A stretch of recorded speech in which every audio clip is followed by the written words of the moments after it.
Okay. Thank you, Stratford. Appreciate the participants calling in today. We'll start with some background on the market context on what we have seen and are seeing to provide a backdrop, so that's the backdrop on which we'll talk about the results and some of the business dynamics. As you know, after recovering sharply in the months of August to October, the tailwind of the festive season provided good economic relief. The trend was good, suggesting that the overall economic activity remains in the positive territory, and there has not been a reversal in the recovery process. For instance, PMI manufacturing continued to strengthen in December, and GST collections rose to a record high of INR 1.15 trillion in the month of December 20. Looking forward, we expect the economic recovery to gather pace in Q4. We expect the rural economy to fare better than the urban centers and provide support to overall growth. Agriculture sector is likely to expand by 3.4% in FY21. Overall, the share of agriculture is estimated to rise to 16.3% of GDP in 2021 compared to 14.6% in 1920, led by a healthy kharif output. That augurs well for us with our fitting in well with our Suru strategy. We expect GDP growth to turn marginally positive in Q3, 0.5%, and recover further in Q4, 1%, after witnessing a contraction of -24% in Q1 and -7.5% in Q2. For the full year, our house view is that we expect GDP growth of -7 to 7.5% for full year 21, which is in line with our previous estimates. On the inflation, it cooled off sharply in the month of December, coming in at 4.6% versus 6.9% recorded in November. Moderation of CPI inflation was largely driven by contraction in food prices. Core inflation remained firm at 5.5% as inflation in subcategories like health, education, and recreation picked up. The near-term inflation outlook has improved, and we expect CPI to print close to 4% in January. That's again a house view. For February and March, we expect inflation to inch up somewhat as the base effect impact wears off. On an average, we expect inflation at 4.4 to 4.7% in Q4 21. We expect RBI to keep rates on hold till at least first half 22 at 4% and keep its stance accommodative. Further, we anticipate a graded CRR cut rollback in Q1 22. The liquidity surplus in December continued to remain high, average of 6.4 trillion. Given concerns around the high liquidity in the system, we expect RBI to use special OMOs to manage yield curve. Some moderation in liquidity is expected in Q4 as the central bank slows down its intervention in the FX market and the government goes into collection mode in the last quarter of the year. The fiscal deficit, again another important indicator in the macro, for April to November touched 135% of budget estimates as tax collections continue to remain under pressure. We expect the centre's fiscal deficit to rise to 7.6% of GDP in FY21 versus a target of 3.5% on the back of sharp revenue receipt shortfall, while expenditure is likely to be slightly above the target. The combined fiscal deficit for FY21 centre plus state is likely to be 12.3% of GDP. Now, during the quarter, the equity capital markets, the private issuers raised 24,000 crore as against 80,000 crore in the previous quarter. Retail participation in IPOs and rights have been strong. The equity fundraising pipeline, both in public and private markets, continues to be robust. During the quarter, we, along with other syndicate members, executed a handful of deals. On the debt capital markets, Indian debt capital markets continued to witness good activity in Q3. The total debt raised approximately 2.19 lakh crores was 25% higher than the corresponding quarter of previous year. For the 9 months ended December 31, our bank was ranked number 2 arrangers for INR bonds. On the CSC and Suru front, with a rapidly evolving rural economy, there is a need to have a robust digital and rural strategy. Our association with CSCs is helping us offer cost-effective services to semi-urban and rural parts of the country, which in turn is working as a stimulus in assuring the digital era through the creation and spreading of socially and financially inclusive banking model. We have signed up approximately 1.6 lakh village-level entrepreneurs, of which 1.02 lakh onboarded as business facilitators and 13,502 business correspondents. These business correspondents are not only executing financial transactions through the use of Aadhaar-enabled payment system, which works on biometric authentication, but have also enabled them to sell multiple products, including CASA, fixed deposits, loans, including gold loan, two-wheeler loan, car loan, tractors, and home loans. On the CSC business side, we have been able to keep the momentum and have seen good uptake in CASA accounts where more than 2.3 lakh accounts have got opened during the year so far. Now on the retail branch banking side.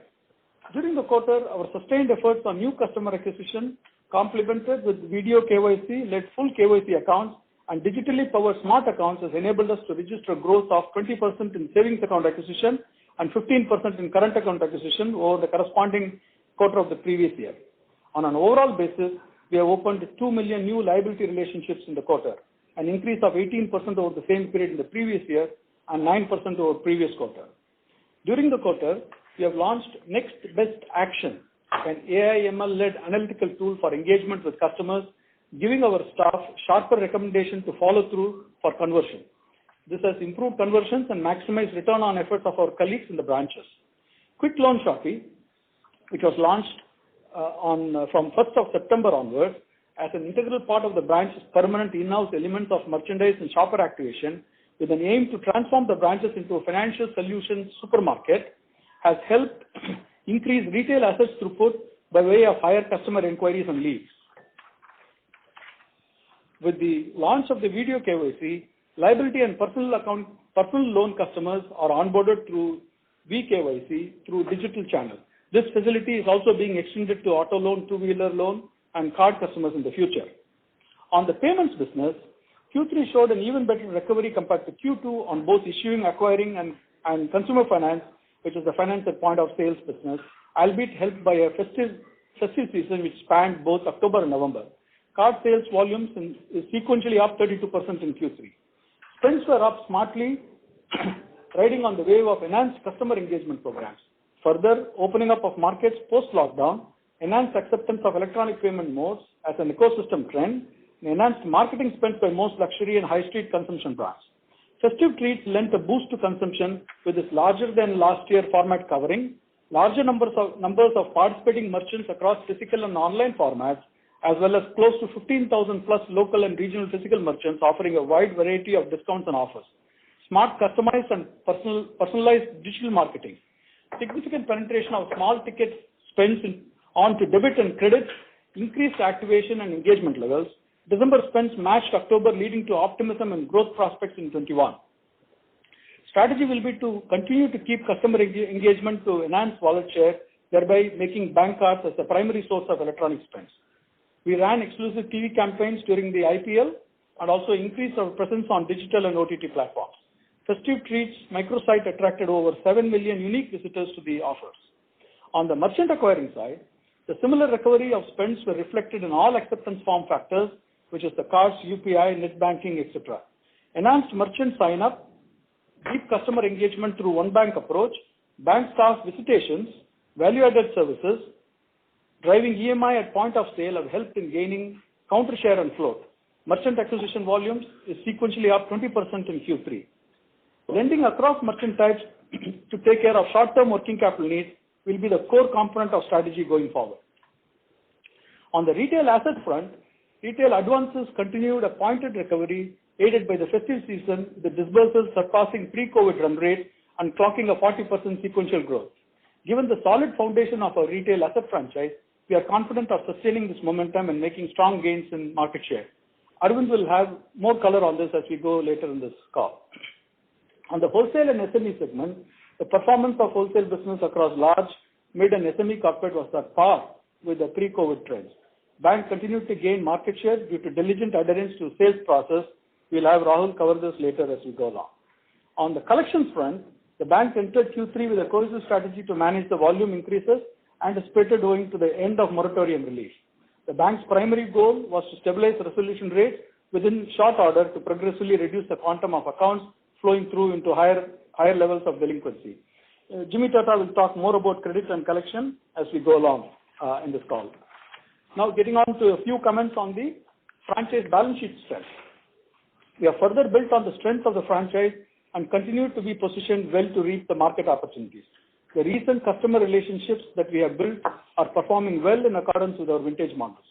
This has enabled a robust buildup of deposits, thereby maintaining strong liquidity position. The bank's average LCR for the quarter was at 146%, rupees 95,000 crores of surplus, or approximately $13 billion, considering 110 LCR as a floor. Capital adequacy ratio is at 18.9%. We have 7.8 percentage point more capital than the regulatory minimum of 11.075%. Our CET1 at 16.8% is 9.3 percentage points more than the regulatory minimum of 7.575%. The balance sheet is resilient. The floating and contingent provisions totaling to approximately 10,000 crores built over a period of time helps in de-risking the balance sheet. We continue to originate loans in accordance with our proven credit models. We have handled diligently the restructuring requests, which we'll cover more as we go along on credit. Now getting to the results highlights for the quarter.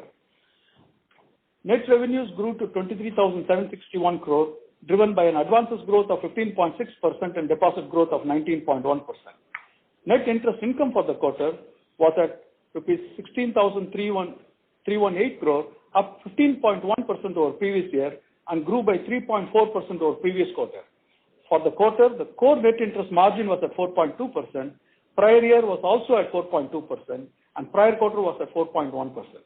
As mentioned earlier, the bank's average liquidity coverage ratio was at 146%, while the excess liquidity positions the bank to cater to potential demand in future. It impacts current NIM by around 15 basis points. This drag was offset by monetizing some of the investments in the form of trading gains as we have done in the past quarters. Moving on to the details of other income. Total other income, 7,443 crores, was up 11.6% versus prior year and up 22% versus prior quarter. Fees and commission income, constituting about two-thirds of other income, was at rupees 4,975 crore, grew by 9.9% compared to prior year and 26% compared to prior quarter. Retail constitutes approximately 94% and wholesale constitutes 6% of the fees and commission income. FX and derivatives income at 562 crore was higher by 7% compared to prior year of 526 crore and was almost flat to prior quarter. Trading income was at 1,109 crore for the quarter. This represents the ALCO strategy of monetizing some portion of the gains from excess liquidity investments, similar to prior quarter levels. Other miscellaneous income of rupees 797 crore includes recoveries. On the expenses, operating expenses for the quarter were rupees 8,575 crore, an increase of 8.6% over previous year. Year on year, we added 282 branches and added 55 branches during the quarter. We have opened 231 branches during the 9 months of this financial year. These levels of branch build accomplished on an average of slightly above one branch build per working day. By the end of this financial year, we expect to open approximately another 100 branches or so.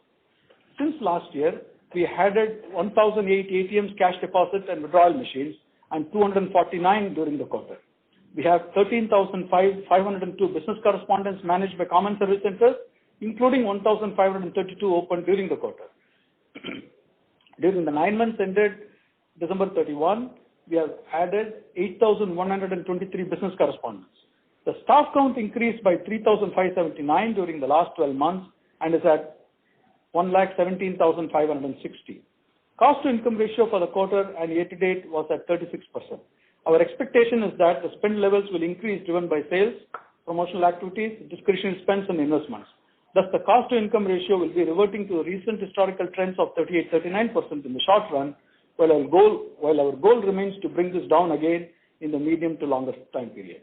Moving on to PPOP, the pre-provision operating profit at 15,186 crore grew by 17.3% over previous year. Now coming to asset quality. As mentioned in the past quarter, the Supreme Court passed an interim order dated September 3, 2020, stating that those accounts that had not been declared NPA till August 31, 2020 should not be declared as NPA until further orders. The bank has complied with the said directive and has not classified any account which was not NPA as of August 31, 2020, as per the RBI IRAC norms, and will not be classified as NPA till such time the Supreme Court rules finally on the matter. Similar to previous quarter, the bank, as a matter of prudence, used its analytical models to estimate potential NPA in an expedient manner on a pro forma basis and has provided for corresponding contingent provisions towards the same. The bank holds provisions as on December 31 against the potential impact of COVID-19 based on the information available at this point in time. and the same are in excess of the RBI prescribed norms. For the credit update, that we will provide in the next few minutes, we will first mention the reported number, and it will be followed by the pro forma number, which is analytically arrived. If you consider the potential NPAs as just mentioned using analytical models, the pro forma annualized slippage ratio for the current quarter is at 1.86% as against 2.31% in prior year and 1.98% in prior quarter. Year-to-date 9 months pro forma annualized slippage ratio is at 1.67%. The GNPA ratio reported was at 0.81% of gross advances. The impact to the NPA ratio by use of analytical model in determining the NPA, as I mentioned earlier, is about 57 basis points. Therefore, the pro forma GNPA ratio for the quarter was at 1.38% as compared to 1.37 in the prior quarter and 1.42% prior year. GNPA ratio for the quarter on a pro forma basis, excluding NPAs in the agricultural segment, was at 1.2%. Prior quarter and prior year levels are also at 1.2%. Net NPA ratio reported was at 0.09% of net advances. NNPA ratio for the quarter on a pro forma basis was at 0.40% as compared to 0.35% in the preceding quarter and 0.48% in prior year. The restructuring under RBI resolution framework for COVID-19 was approximately 50 basis points of total advances. Now on to the provisions. Specific loan loss provisions reported were rupees 691 crore. If you were to follow a regular recognition process without any constraints of court directives, the specific loan loss provision would have been higher, resulting in the specific loan loss provision on a pro forma basis of rupees 3,170 crore for the quarter as against 2,884 crore for prior year and 2,371 crore during the prior quarter. The total provisions reported were 3,414 crore as against 3,704 crore during the prior quarter and 3,044 crore for the prior year. Total provisions in the current quarter included contingent provisions of approximately 2,400 crore. The contingent provision in the form of incremental specific loan loss provision is reflected here. These pro forma contingent provisions will be reversed to specific provision as and when final court order becomes available. The reported specific provision coverage ratio was at 88% as against 84% in the prior quarter and 67% in the prior year. There are no technical write-offs. Our head office and branch books are fully integrated. At the end of the current quarter, contingent provisions towards loans were at approximately 8,600 crore. The bank's floating provisions remained at about 1,450 crore as of December 31, and general provisions were about 5,000 crore. As on December quarter end, total provisions comprising specific, floating, contingent, and general were 260% of reported gross non-performing loans or 148% of pro forma gross non-performing loans. This is in addition to the security held as collateral in several of the cases. Now coming to credit cost ratios. The reported credit cost ratio, which is the specific loan loss ratio, was at 0.25% of advances. If you were to follow a regular recognition process without any constraints of court directives, the specific loan loss ratio would have been higher by 91 basis points, resulting in the specific loan loss ratio on a pro forma basis of 1.16 for the quarter as against 1.22 for prior year and 0.91 for the prior quarter. As you are aware, recoveries are recorded as miscellaneous income. The recoveries amounted to 24 basis points of gross advances for the quarter as against 35 basis points for prior year and 21 basis points for the prior quarter. After factoring in the contingent provisions as previously mentioned, which has an impact of 91 basis points, the total credit cost for the current quarter was at 1.25% as against 1.41% in prior quarter and 1.29% in the prior year. The reported profit before tax at 11,772 crore, which is roughly 128 crore per day during the quarter, grew by 18.9% over prior year. Net profit for the quarter at 8,758 crores grew by 18.1% over prior year. Net profit for the 9 months ended December 31 was at rupees 22,930 crore, up by 18.6% over the corresponding 9 months of prior year. Some balance sheet items. The balance sheet size as of December at 16,54,000 crore is an increase of 18.6% over the prior year December level. Total deposits amounted to 12,71,124 crore, an increase of 19.1% over prior year and up 3.4% over prior quarter, which is an addition of approximately 42,000 crores in the quarter and 2,04,000 crores since prior year. Retail constituted about 80% of total deposits and 100% of incremental contribution during the quarter. With our persistent focus on granular deposits, CASA deposits grew by 29.6%, ending the quarter at rupees 5,46,747 crores, with savings account deposits at 3,74,639 crores and current account deposits at rupees 1,72,108 crores. CASA deposits also registered a robust sequential growth at 6.9%. Time deposit at 7,24,377 crores grew by 12.2% over previous year and 0.9% over prior quarter. CASA deposits comprised 43% of total deposits as of December end. Credit deposit ratio was at 85% for the current quarter as against 88% in prior year. Total advances were 10,82,324 crores, an increase of 15.6% over prior year and a sequential growth of 4.2%. This is an addition of approximately 44,000 crores in the quarter and rupees 1,46,000 crores since prior year. Retail advances on a Basel basis grew by 5% year-on-year and sequentially grew by 4.3%. And wholesale advances on a Basel basis grew by 26% year-on-year and 3.8% sequentially. Moving on to CAPAD. With regard to capital adequacy, total capital adequacy ratio as per Basel III guidelines stood at 18.9% as against a regulatory minimum of 11.075%. Prior quarter was at 19.1% and prior year was at 18.5%. The Tier 1 capital adequacy ratio was at 17.6% in the current quarter as compared to 17.7% in the prior quarter and 17.1% in the prior year. CET1 capital stood at 16.8% in the current quarter compared to 16.2% in the prior year and 17% in the prior quarter. In the 9 months ended December 31, the bank generated net capital of 40 basis points.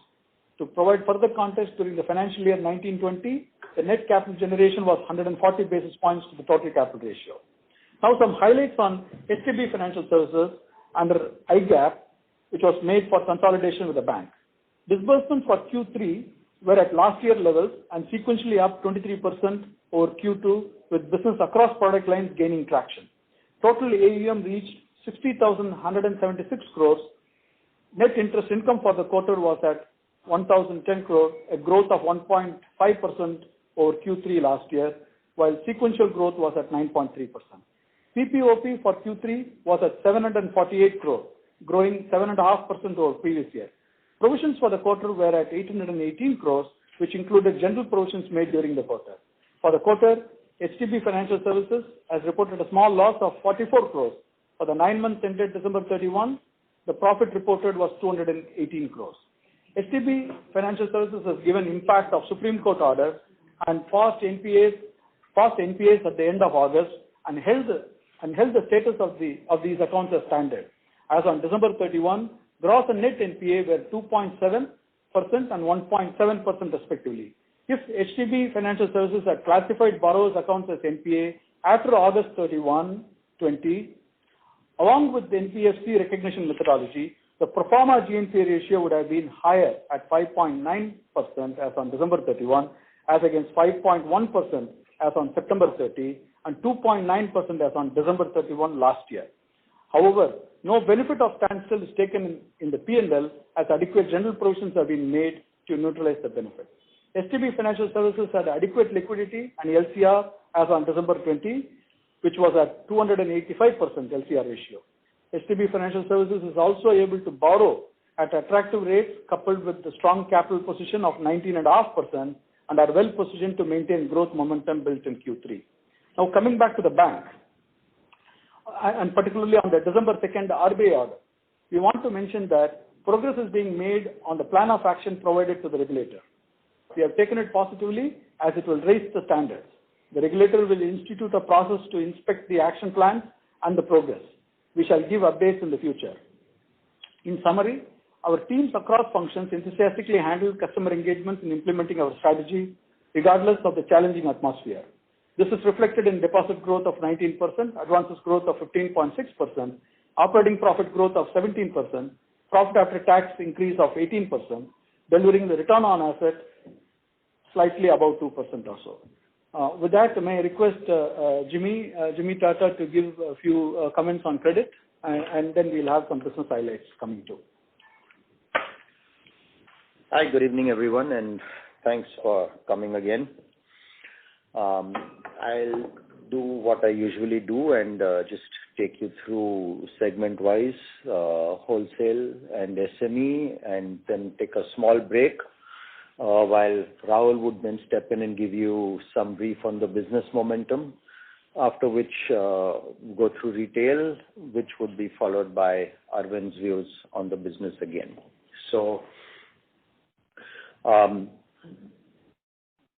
the wholesale portfolio, the wholesale portfolio is now reasonably large at around 5.8 lakh crores. It's been growing well. It continues to grow well in pretty much the same way as we've been reporting over the last 2 or 3 quarters.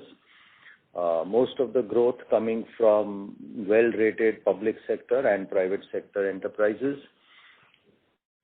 Everything is pretty much steady state, so there's not too much news to give you in that sense. The gross incremental portfolio, I don't know if I need to explain our HDB ratings again, but I think if you go back to the previous calls, we have the 1 to 10 HDB rating. It's a model that we keep sharpening and has served us very well for 25 years. 1 is the lowest risk, 10 is the worst risk. 4.37 was the gross incremental in a portfolio during the quarter, which corresponds well into the AA, AAA category. Around 68% of the portfolio is rated HDB 5 and above, which measures into a AA again. This is just for external reference. It's not that we benchmark it that way.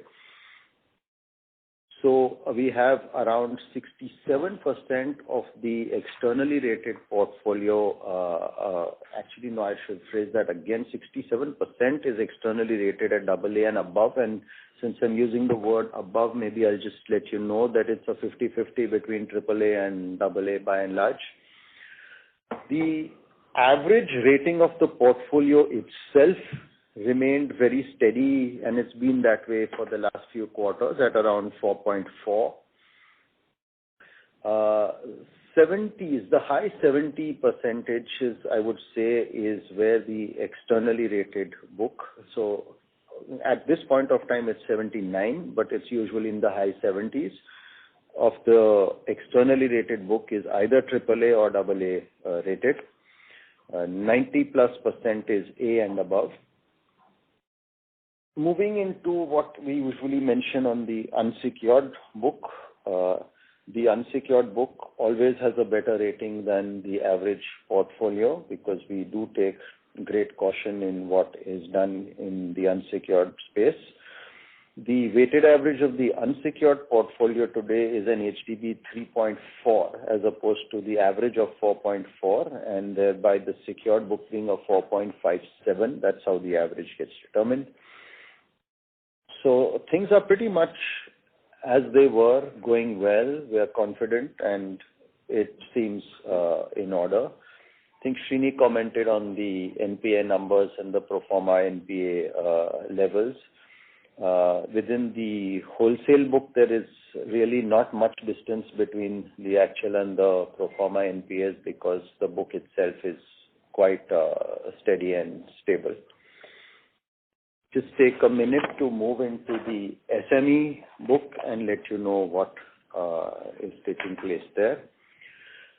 So over the last 2-3 quarters, given the injections of various benefits that have come in from the Reserve Bank and from the side of the government, be it the CLGS or the various measures for agriculture and various other methods, we once again had a fairly good ability to manage. As we had mentioned earlier, cash flows into customer accounts, which we monitor very closely, had slipped in the months of April and May From June onwards, quite happy to report that there has been a strong bounce back, and I'll come back to this in a minute. I'll just give you a better flavor of that there, but I'll leave this there for the moment. The 30 plus since the month of September, which is when you can actually measure it, has again shown an improving trend month on month. And I could tell you that the FITL in the SME book is a 0.74 or 0.75 percentage range, which effectively shows the inherent strength of this book. We would, over the last few quarters, have done a lot of analysis and tried to explain to you why we think it is strong, but I would think that this is one of the actually manifested demonstrations of the strength of that book, that not more than this much required to be put into FITL. We also have been doing stress tests on this book, as we mentioned to you some time ago. And initially, in the early days, of course, we were very conservative about it, and we reported that 9% could end up being under stress. We revised that last quarter, if you remember, and it came down. It was much better than we had imagined, so it had come down to around 3%. There is again a small positive movement, and today around 2.3% is where we consider there may be vulnerability, which we watch rather closely. The utilization of facilities in the SME book has been steady over this entire period at around low 70%. The number itself doesn't matter. It's the fact that it is steady that we look at, because this is based on working capital limits, it is based on availability of drawing power, etc., etc. So that once again puts things in a good light, and it carries on the same way, so I'm not dwelling too much about it. It's pretty steady state. Industry classification and diversification, once again, very granular. Nobody except agriculture, which is, once again, as I mentioned, is directed lending, so you have to have a particular percentage in it, crosses 5%. All other industries in the SME book are below a 5% level, and I think if you go to industry number 6 or 7, it starts moving down to 3 and then to 2s and much lower than that. So there's a tremendous granularity in that. The delinquency trend quarter on quarter has also showed an improvement across all buckets. So be it the 7+, the 15+, 30, 60, whatever, there is an improvement across all buckets in the, so there has been good recovery seen even in those areas. Coming to the few points then that we usually mention, which are some of our own individual metrics, our self-funding ratio. Once again, I must caveat, as I always do, this is not security. This is the bank's internal measure of the customer's wealth and liquidity in the SME space. As we had mentioned to you in the early days of the pandemic, we were concerned and we were watching whether this would stay. Maybe to our surprise, we're not surprised anymore about it, because we've now determined the reasons as well. But the self-funding actually grew from that point in time. I think the customers ended up with larger savings and larger balances in the bank than previously there. So that remains in the 70s now for a considerable period of time. I mean, between 70 to 80%. The collateral coverage, again, rather steady, currently around 85%, and it's usually been in the 85 to 90% kind of range.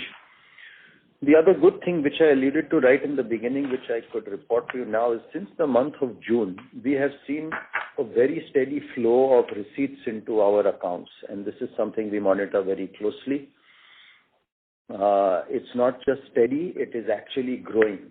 And at this point in time, I think I would be able to say that it's around 14 to 15% higher than the levels of the inflows in February. Thus, this once again, I think, reflects the health of the portfolio and the superior customer selection that the group has had.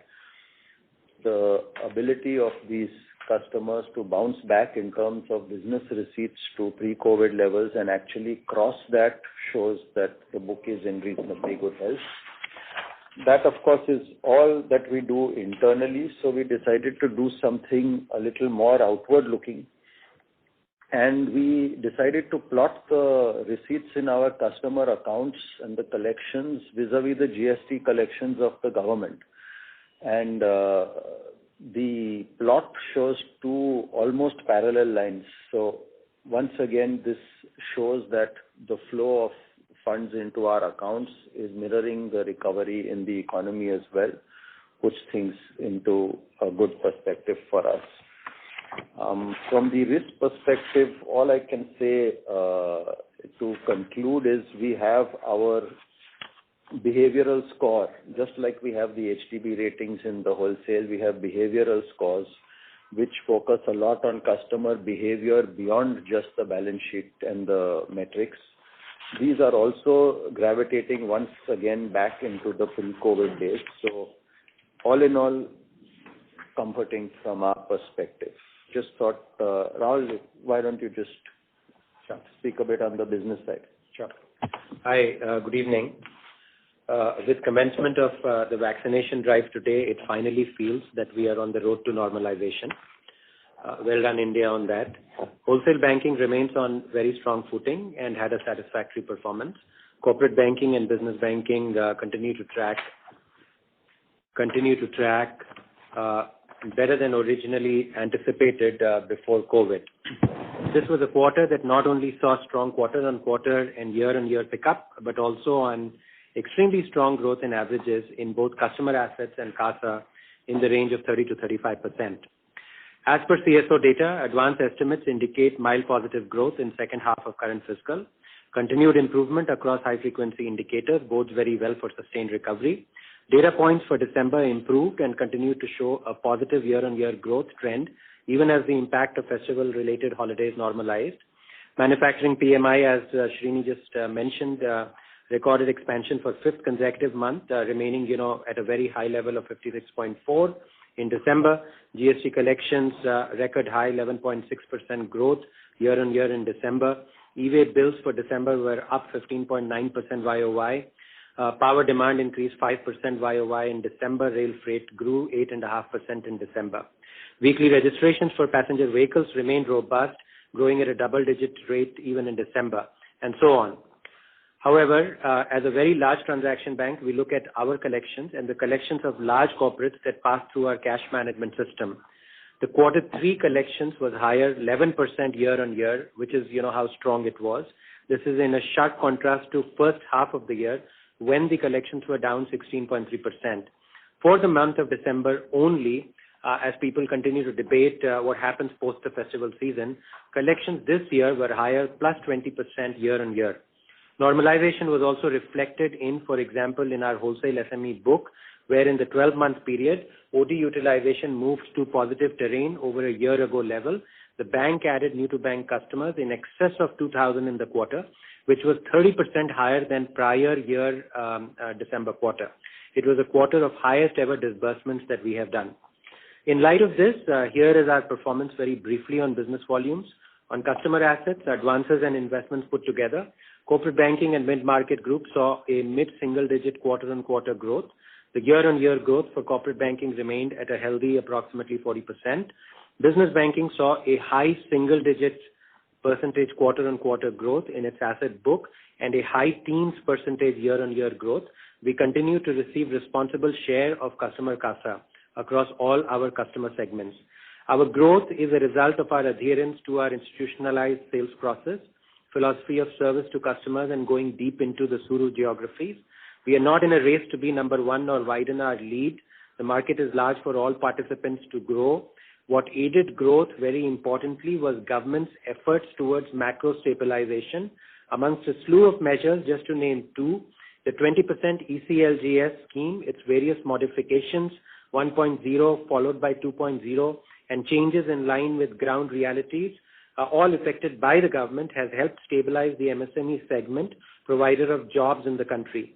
Liquidity flow through the measures of government and RBI supported the parabanking and banking sectors tremendously. As we look to next fiscal, it won't be out of place to remain optimistic After a long time, we have the position where you can look a little bit longer, other than just a quarter or 2 quarters ahead. The first half will possibly continue to be aided by government-directed spends and capex in public sector activity, while I believe the odds have considerably improved for private sector participation in capex formation from the second half of the year. Always one wonders that while growth and NIM performance have given a strong earnings momentum in the wholesale bank, has it led to deterioration in book? Given the quality of the book, as Jimmy described, there is no unusual bad debt formation or restructuring to make a commentary on. Thank you. Jimmy, on retail, please. Sure. So, moving into the retail, I think last time I'd spoken to everyone about the demand resolution and created that metric for ourselves. So I'd mentioned we were at a 95% level at that point in time. Just to reconfirm, or in case there's new participants on the call, what we mean by demand resolution is what is demanded during the month and collected during the month. So it was at around 95. We had predicted it would move to around 97 by December, and that has actually happened. Just to compare it with pre-COVID levels, this would be levels a little over 98%, so we are very close to it. And we would be getting there. There has been a month-on-month improvement in all these months, and in this as well as several other metrics, so we do intend to get there shortly. Looking at the check bounce trends, these have also been improving month-on-month since September, when we naturally started measuring it again. There was no point during the moratorium. And those are also moving and once again gravitating very close to the pre-COVID levels all over again. Of course, these vary product by product, but on an average across the bank, that is how it is going. And let's not use that word average lightly. This is happening across products. So it's in every product, and that's how the average is effectively being built. If we move into the collection resolution, by which we mean the resolution of the cases that have actually bounced, this also is improving month on month, and therefore is a very encouraging trend. And in fact, the bounce resolution has actually gone better than the pre-COVID numbers in the recent months. If we look at the higher buckets, the resolution is not over and above the pre-COVID months like the bounce resolution is, but once again, getting there in a sense. So all in all, the collection situation is improving as we move along, and we hope it stays that way, of course, and not much else to report in that particular direction. Agriculture has been a sector that has performed relatively well during this entire pandemic. It's holding up well. There are in fact a few signs we have observed recently that might lead us to say that things are getting better than the historical levels. But at this moment of time, we'd like to continue doing some more research on those and wouldn't want to put them on the table. So let's just continue to say that things are holding up well in the agri front. Recoveries also, which means recoveries on written off cases, doing rather well since the last few months, and we are now around 15% over the pre-COVID levels when it comes to the month-on-month recovery as well. So all in all, I would think reasonably good situation on the collection and recovery front for all of us. To just take a minute on one or two other things that have been little peculiar to the quarter. One is the restructured assets. So I had mentioned in the last call, if you recall, that the restructuring, while it had gone live, was a little damp and not very enthusiastic in terms of its response. But I'd also mentioned that it was very early days and something could emerge going forward. That turned out to be true. Two things happened.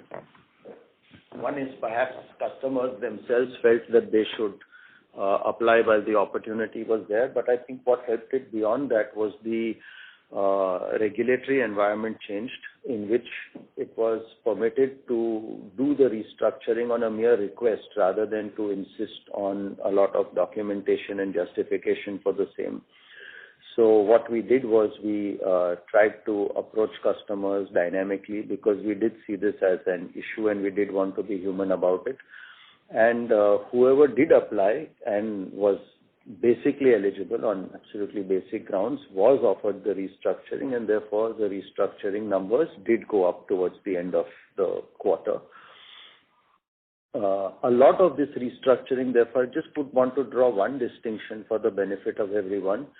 The restructuring that has been done is largely based on customer request, because we did want to take a human approach to this. It is not reflective of the bank's view on what would happen to that particular asset or the portfolio.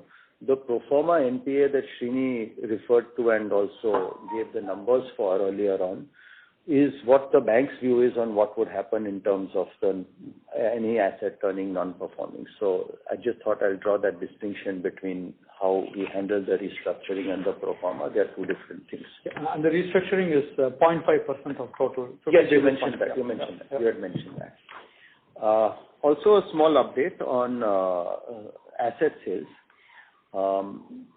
We have always in the bank been looking at, and we're also required to do it regulatory, but we do it anyway. We periodically examine the entire portfolio of bad assets, and we decide whether it is worth disposing some assets or retaining them for recovery.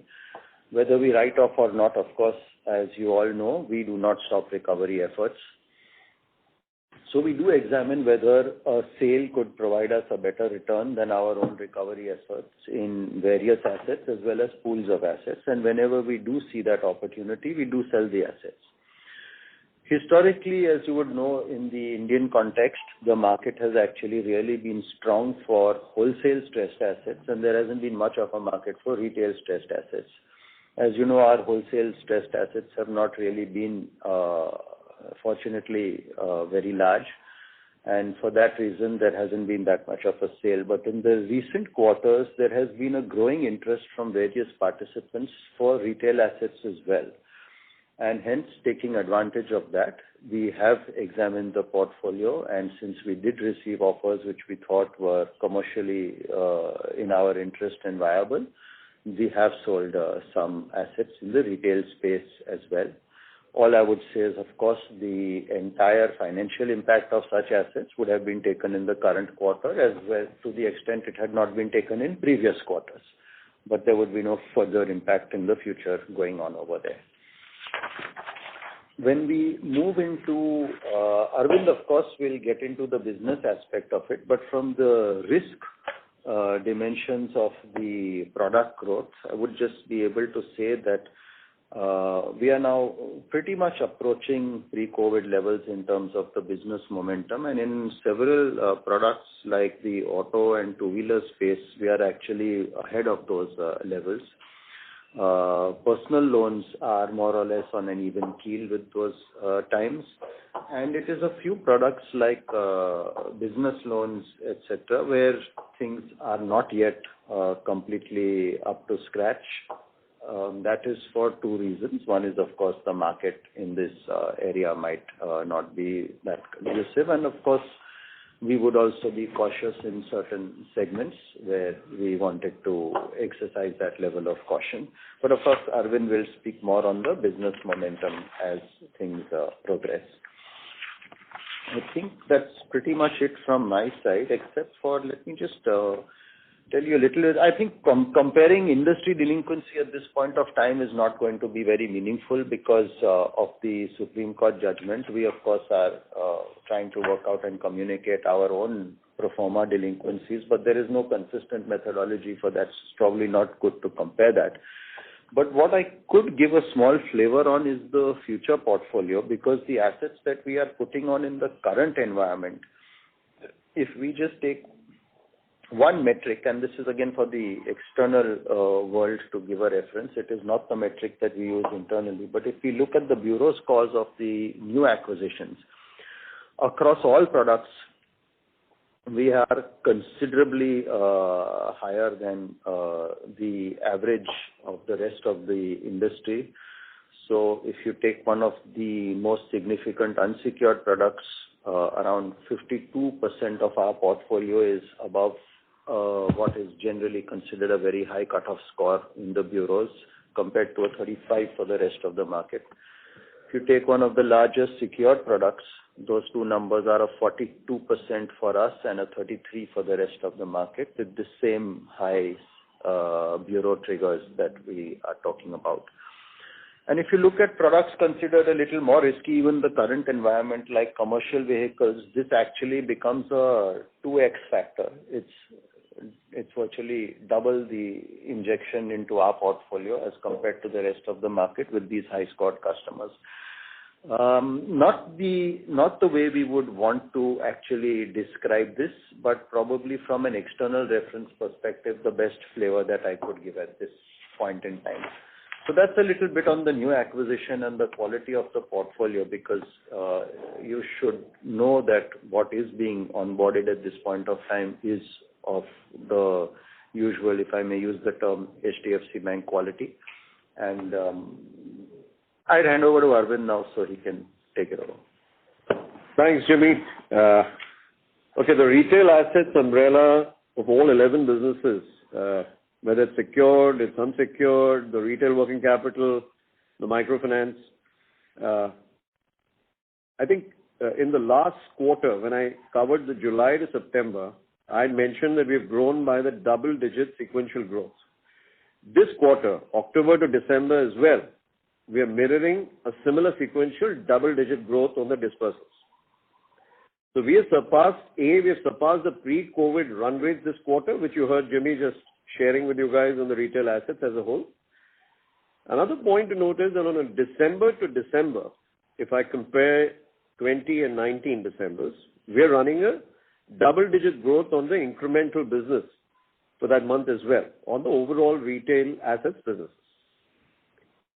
We are observing bullish growth rates in the retail working capital, home loans, auto loans, loans against property businesses, our secured arms, as well as the unsecured piece of the retail assets franchise. Let me also give you some ground level feel on what's happening quickly, a quick snapshot. I think the retail working capital, we've seen a massive robust growth on a year-on-year basis. The SME side of the business has been ably assisted with our distribution strength, the bumper crop, a good agri uptake. The government credit line guarantee scheme added substantial value. We are also noticing a tier 2, tier 3 cities robust growth in the last quarter. The home loan business has also registered substantial growth as the market continues to be dominated, I think, more by end users in our observation. The stamp duty relaxation in certain states has given it a boost. Of course, the interest rates also have fueled this growth for the quarter. And we're expecting this kind of growth over the next quarters as well. The gold loan franchise, as you guys have seen, are experiencing an unprecedented high year-on-year growth rates. And looking at that opportunity, we are also sizing up our physical distribution accordingly with the liability branches to grow this in the coming financial year and the quarter that we've entered. In the auto loan business, we've already started inching on the growth path. This December versus last December, we're on a growth path. And we are hoping to strengthen this and consolidate this further this quarter itself. As a matter of fact, Jan itself, I think we should see a much higher growth rate than that. On the unsecured piece, we've noticed, like you heard Jimmy talking about, showing some confidence on the book. So I'll probably give you a quick sense there that we've increased our sourcing from the internal customers of the bank, one. Second, there's also an increase in the government segment contribution by almost a double digit. And another important aspect there on the unsecured loans is the sourcing is tilting towards a slightly higher market share in the highest income segment. So that kind of echoes with what you heard Jimmy talk about, the quality of the portfolio, the confidence that probably you shared on that. In a microfinance business, I had mentioned that we have deliberately taken a more cautious and guarded path. However, I think our collections is in place. In Jan itself, we should resume the normal run rates of this business as well. And we are optimistic from here on. Last quarter, I had also mentioned about the digital endeavor both on four-wheeler and two-wheeler loan side. We've had already a representation with the regulators for the same. We believe that the bank's retail asset franchise is on a solid foundation, and we see robust growth indicators on the ground for most of the businesses, almost all of them. And we like to consolidate with both physical and digital, keeping a 3-year vision in mind. So I think that's a quick sense on the optimism that I shared with you, and I continue with that optimism from here on for this year as well. Thank you. Thank you, Arvind. With that, may I request Stanford to open up the line for questions, please? Sure, sir. Thank you. Ladies and gentlemen, we will now begin the question and answer session. Anyone who wishes to ask a question may please press star, then 1 on their touchtone telephone. If you wish to remove yourself from the question queue, you may press star, then 2. Participants are requested to use handsets while asking a question. Anyone who wishes to ask questions, please press star, then 1.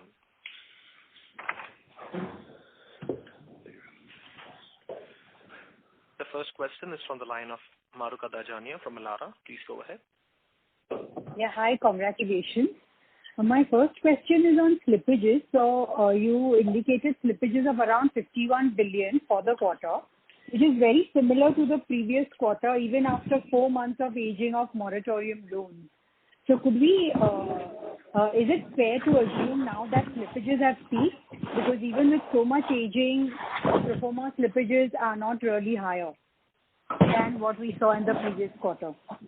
Mahrukh, the way to think about slippages is that this is a pro forma slippage, which is, that there is a standstill as of August 31st.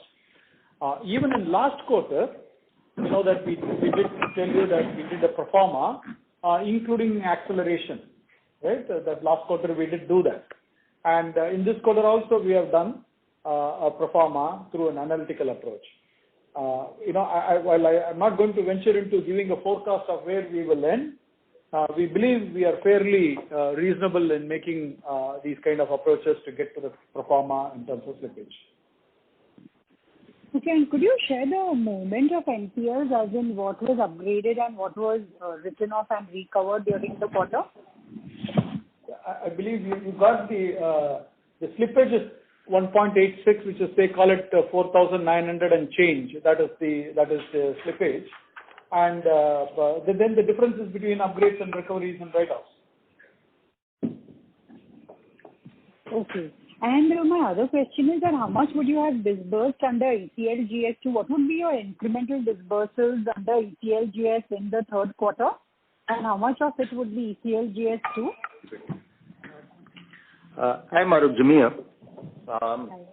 There were 2 ECLGS, as you know, and I'll just ask Rahul to give you the numbers if he has them. But ECLGS 1, the bank was pretty much a dominant player and leader in this because it was general, it was across the board, it was for all the MSMEs, and we actually had a very good output over there. ECLGS 2, as you know, was for specific stress sectors and a few other such constraints put out. Bank would usually, in its usual portfolio build, not have got the same level of exposure, fortunately, into stress sectors.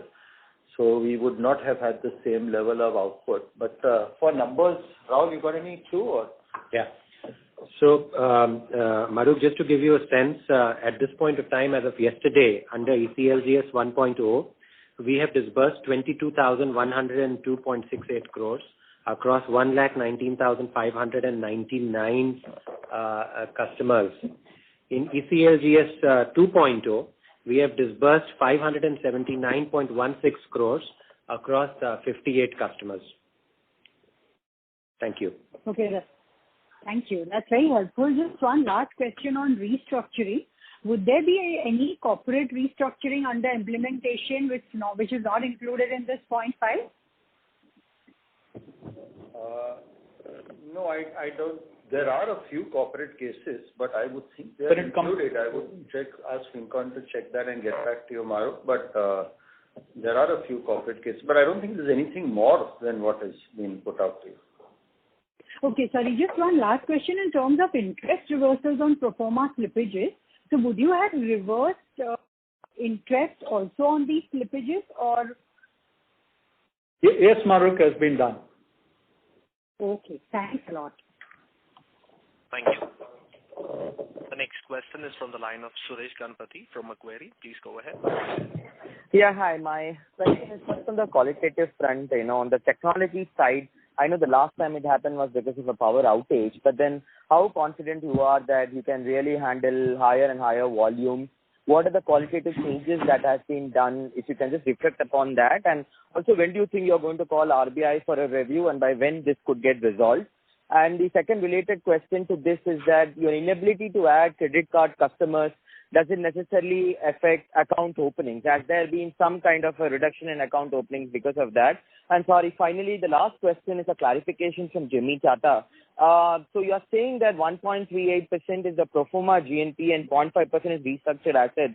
Does this mean that this 1.38% pro forma NPA also includes part of this 0.5%, which can potentially go bad? Because this is basically an analytical NPA number that you are giving. Yeah, thank you. Taking the last piece first, Suresh, hi. Yes, there would be some of it included, but I did mention earlier, and I would take pains to point out that the restructuring has been done very genuinely based on customer requests and what they wanted, and not on what the bank's view was in terms of the performance or ultimate slippage of the asset or not. And therefore, the pro forma NPA is a separate methodology and calculation, and the restructuring was based on customer request. That said, would some of the customers who requested for restructuring be included in the pro forma NPA? Yes, I would think so. Okay, that's clear. Yeah. But definitely not all. Definitely not all. Okay. Getting to the other two, the first one in terms of the technology upgrades and technology process, what we're trying to address. We have several action plans, from strengthening of the disaster recovery or the recovery point and the recovery time, and automating the orchestration tool to get onto the DR side, or architectural efficiencies, cloud strategy, etc. There are several strategies that we have. Some are long-term, like the cloud strategy. We should put that to the side because those are long-term. It could be 12 to 18 months, right? So leave that to the side because that's not an immediate thing. That's more of a longer-term thing. But the rest of the things that we have envisaged in the action plans we're working out, anywhere could take 10, 12 weeks from our side. But then from then on, the further time frame is not something that we manage. We will leave it to the regulator to handle in form of further inspection, as I mentioned in my initial remarks, where they can inspect and institute the process, how they will inspect and look at the action plans and the progress around it. That's not something that we can manage or we can tell you. But certainly we'll keep you updated in the future as we go along and get to know more about that. In terms of the card accounts, yes, as I alluded to, from a liability opening, account opening relationship point of view, 2 million accounts we opened in the quarter. It is not hindered, right? We have added robustly on the liability relationship. And as you know, when we get the cards, more than 2/3 of the accounts are coming from the liability base. And so from that sense, we haven't seen any kind of an impact on that sense on an immediate basis. But, to the extent that these are all temporary, we should get back. And we know that the life cycle of a card to become little meaningful is actually a 2-year journey for a card to become meaningful in its life. Right? When a card is acquired, there's a 30-day, 60-day, 90-day kind of a time frame by when there is a program for activation and engagement. And then from then on, it takes another year and 9 months for the build-up to happen before it reaches the life cycle top. There are several intervention programs that happen in between, and so there is enough room for having various intervention programs to accelerate, right? It depends on what sort of programs we implement at what time period, so that we can crunch this build-up life cycle to a shorter as we go along.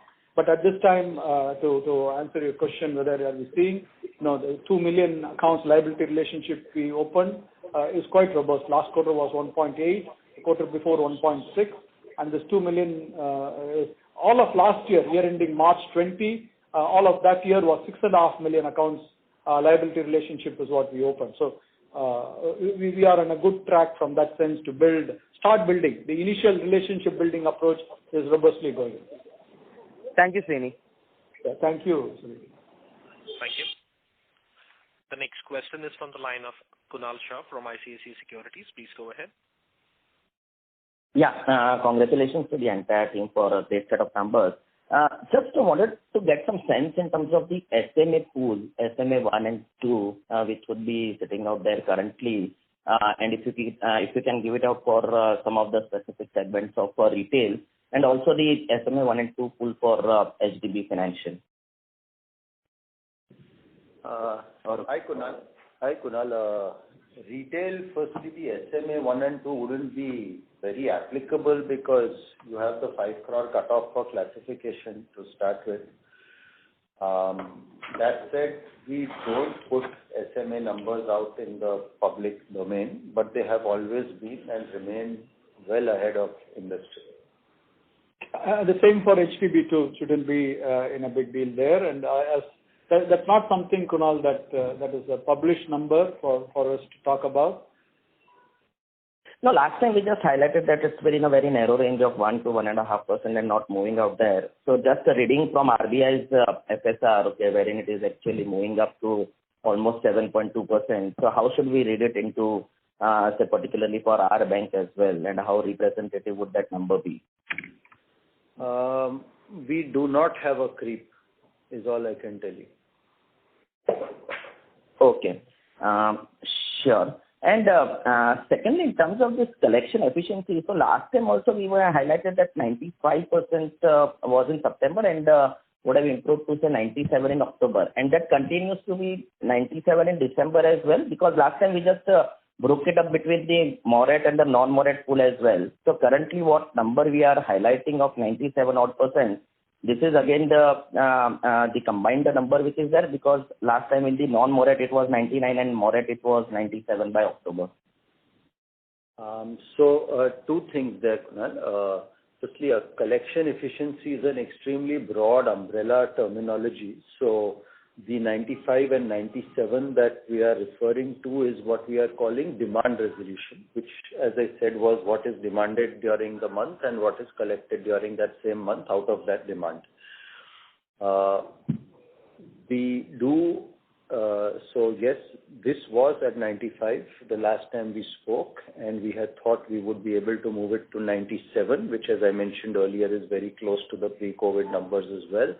And we have managed to do that, yes. Okay, sure. Did I manage to answer? Yeah, so maybe last time we highlighted October also 97, so just trying to gauge in terms of October to December, was it flat or there was month-on-month improvement? Yeah.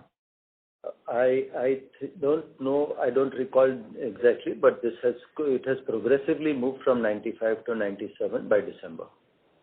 Okay, sure. And it's progressively moving up. Kunal, let me answer you. It has been consistently improving. If that is the question you are asking, that's the answer. Yeah. Okay. So nothing in terms of stabilizing from October to December. So that's no. We are not. No. There is no plateau in this. If that's what your question is. Sure. Yeah. Thanks. And lastly, we highlighted in terms of sale of retail distressed assets. So how much was that pool, overall pool was? And how is it coming? So we said that maybe we are seeing a better recovery than the internal, and that's the reason we are selling out. So at what haircut would that portfolio be going out? Yeah. If you can just highlight, is it a significant one or what is the quantum? The recovery that I mentioned and the sale are two completely different things. I'm not including the recovery under sale in what I was saying. The recovery is what we have recovered through our own efforts on return of assets. No, we just highlighted that wherever we see that, okay, sale proceeds are better than what we would have recovered internally, we generally approach it in that particular way, and we sold out some retail assets. So just wanted to get the sense in terms of what was the proportion that was sold out in this quarter, and at what, maybe in terms of what would be the any provisioning that would have been made of that sale as well. Yeah. As it relates to the assets that were sold, Kunal, any financial impact, P&L impact or the delinquency type of reporting impact, either in this quarter or in prior quarters, it has happened, right? And so there's nothing more on that from that sense. What I mean is that they are either declared NPA prior, or in this is part of the pro forma in this, so that's why I have told you 1.38, and it has gone out, right? So there is nothing more on those that front, if that's what you're asking. Okay. No worries. Yeah, thank you. And from a recovery point of view, for your information, I alluded to the miscellaneous income carries any recovery, 24 basis point on the total portfolio. That was the recovery in this quarter. Last year, I think it was 30 basis points or so, and last quarter, I think, was 21 basis points or so. That's the kind of recovery rate at which we have recovered. Yeah. Okay. And nothing worth highlighting in terms of the quantum sold out, so not a significant one, I think. No. Okay. Yeah, thanks a lot and all the best. Yeah. Thank you. Thank you.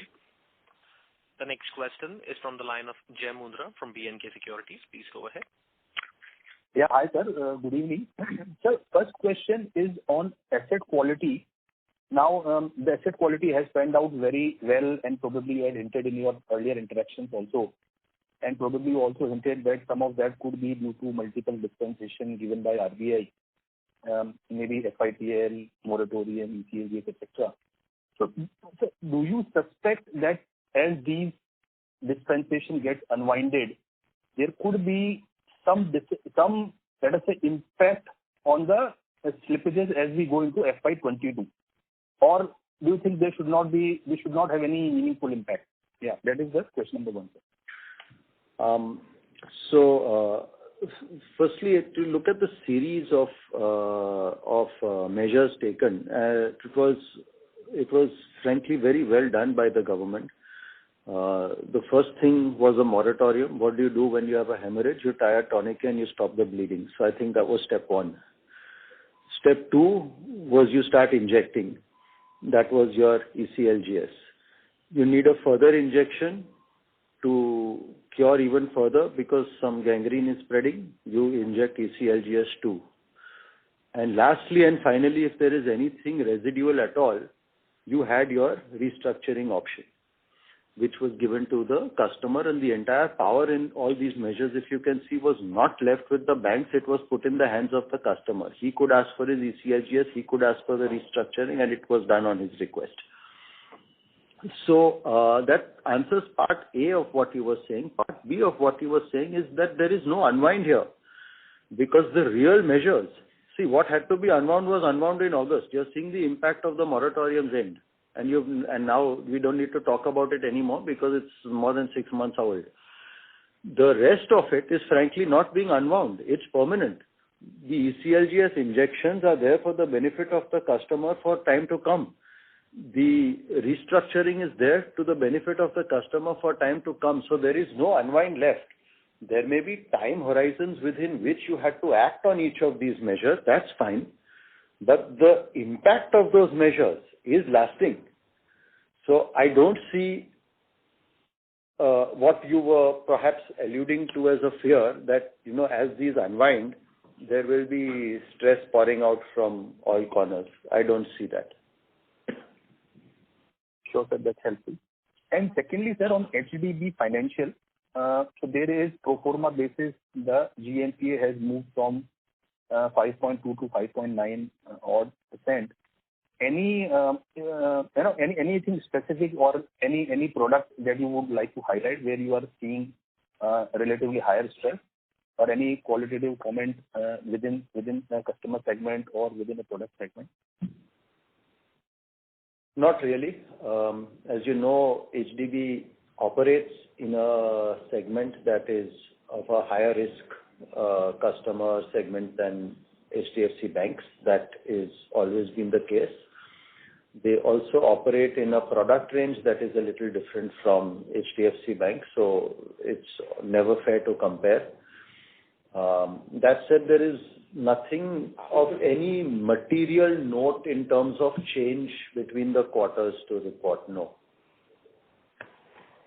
Sure, sir. And the last question, sir, correct me if I am wrong, but if I compare RBI data that they give on monthly basis, on the sectoral basis, it looks like that the retail growth is even lower than the RBI reported retail growth. So could you, that has been there for the last 2-3 quarters. Could you provide some commentary around that? Thank you. The growth in the bank? Industry is talking about. We gave our numbers, Jai, we talked about the growth that we have. Jai, we have always said, and maybe from that respect, we have our policies and product programs, and we grow as much as we can within those policies and programs. We aren't really guided by how competition is growing from time to time, and we take guidance from our own programs. So I don't have the numbers you are talking of with me, but if at some point of time we grow slower than the market, at some point of time we'll grow faster than the market. What I can tell you is we grow within our program, which we consider to be the safe limits for growth. Thank you. Sure, sir. Thank you so much. All the best. Thank you. The next question is from the line of Shagun Verma from Goldman Sachs. Please go ahead. Yeah, hi. Good evening. This is Rahul here. Actually, a couple of questions. First one is on this restructuring. So can I just understand? Just trying to understand here. This 0.5% would largely be corporate, and would we be done with it? Because I think there is an element of integrator agreement also, right? Particularly for the larger cases, if at all we have got exposure there. So could there be some more loans that can show up in this number in the fourth quarter? That's question number one. Rahul, it is in this one. It is predominantly a lot of it is retail. That's one thing. The second thing is that whether we're done with it. Things in the pipeline where some documentation completion can happen subsequent to January 1st can happen. Will that be a big number, material number? No, it will be insignificant. We don't foresee big numbers coming through that process. What's your second question? Yeah, I'll answer that. Thank you so much, Srini, for that. Second one is actually on the retail growth. So quarter on quarter, the book has grown. So definitely disbursements have grown much faster, as Arvind was alluding to. Just trying to understand, is there any? Can you give us some flavor about the growth in number of customers versus the balances? Which way the volumes would have moved in terms of number of customers? Because the industry-wide, the check bounce rate still is fairly elevated. So are we definitely benefiting from the market share consolidation, which would reflect in value terms? So just trying to get some more color on that without getting into the numbers. I don't have a particular customer count, but it will be broad-based in terms of growth rather than a concentrated growth. Okay. That will be fair, yeah. Okay. Just one data keeping question. Srini, can we get the write-off number for this quarter?